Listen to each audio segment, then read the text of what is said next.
Hello everyone and welcome to PSET 1 interview with me, your host for today, Rahami Noya. Jadi, untuk agenda PSET kali ini akan ada file materi, study case, hints, interview, output, dan yang terakhir yakni template. Berikut adalah file materi untuk PSET kali ini. Lalu di sini adalah link untuk mengakses study case yang akan kita gunakan dari awal kegiatan sampai akhir kegiatan dari UI UX Design 2026.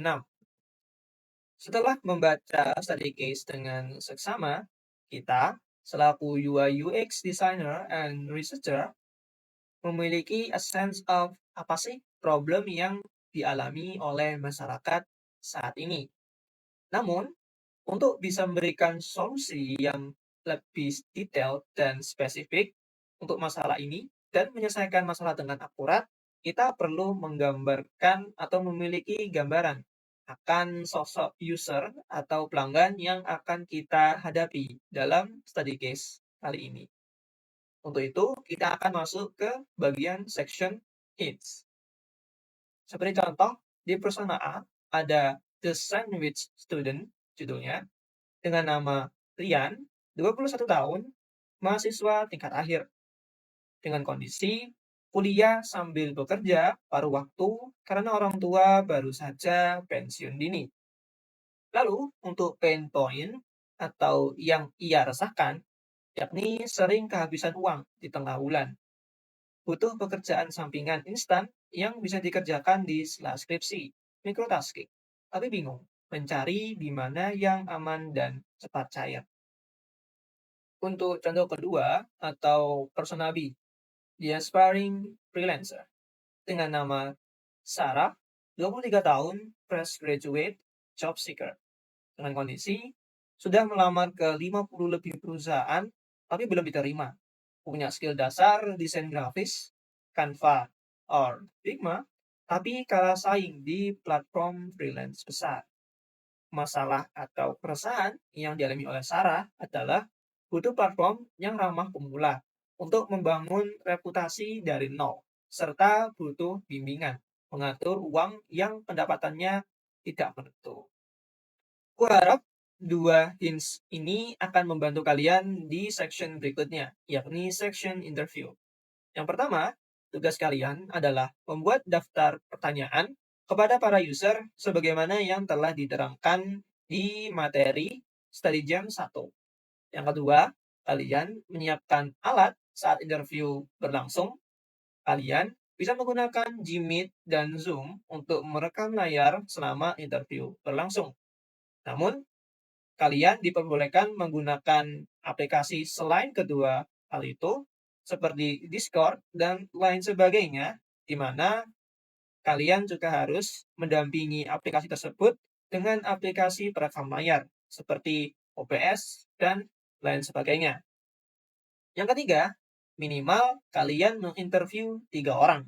3 orang ini spesifiknya bebas ya. Jadi kalian bisa menginterview dari sesama mahasiswa, mahasiswi, dari para member GDOC PENS, ataupun dari teman-teman kalian di luar GDOC PENS. Atau mungkin bisa ke keluarga dan lain sebagainya. Intinya bebas selama masuk dalam cakupan study case. Lalu, untuk yang keempat, AI support diperbolehkan ya. Salah satu rekomendasi dari saya sendiri, kalian bisa menggunakan AI dari 11labs.io, section audio to text, di mana dari output awal interview kalian yang probably formatnya MP4 atau video, ini bisa kalian convert dulu menjadi MP3.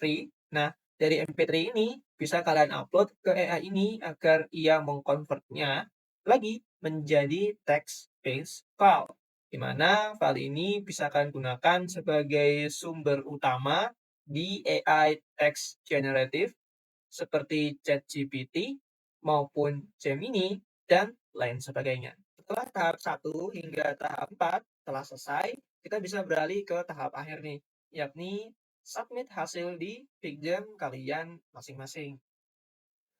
Untuk output dari penugasan P-Set 1, yang pertama adalah kalian akan membuat daftar spesifikasi lengkap dari ketiga user yang telah kalian interview. Salah satunya adalah sebagai berikut nih contohnya. Di sini, apakah dari user tersebut dia termasuk ke klasifikasi normal atau awam, atau dia udah masuk ke klasifikasi ekstrim atau mahir atau mendalami akan problem yang kita hadapi saat ini. Lalu ada nama lengkapnya, asal instansi, dan juga umurnya. Di sini kita akan menjabarkan seluruh pertanyaan dan jawaban menjadi 3 klasifikasi besar. Untuk output kedua dari penugasan P-Set 1 adalah sebagai berikut. Setelah Anda melakukan interview ke 3 orang atau lebih, lalu mendokumentasinya secara lengkap, kali ini kita akan masuk ke step berikutnya, yakni organize your data. Jadi dari setiap user ini kita akan mencari nih, apa sih pain points atau titik resah yang dialami oleh user. Yang kedua, itu adalah wants atau apa sih keinginan atau impian yang ingin dicapai atau dimiliki oleh si user. Yang ketiga adalah future ideas. Jadi dari jawaban yang diberikan oleh si user ini, apa sih beberapa ide yang terpikirkan untuk project kita nantinya.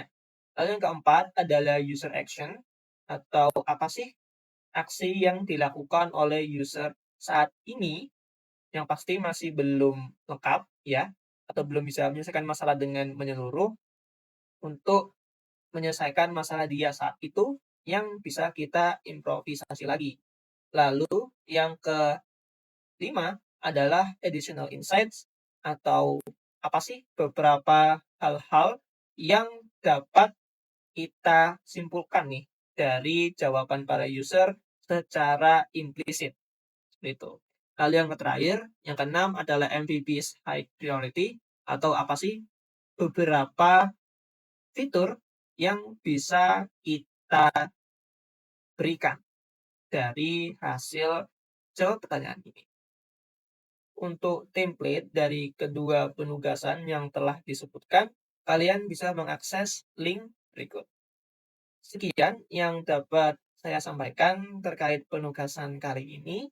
Saya, Takaminoya, izin mengundurkan diri, and this is Episode 1 Interview Gido Japan's UI UX Design 2026.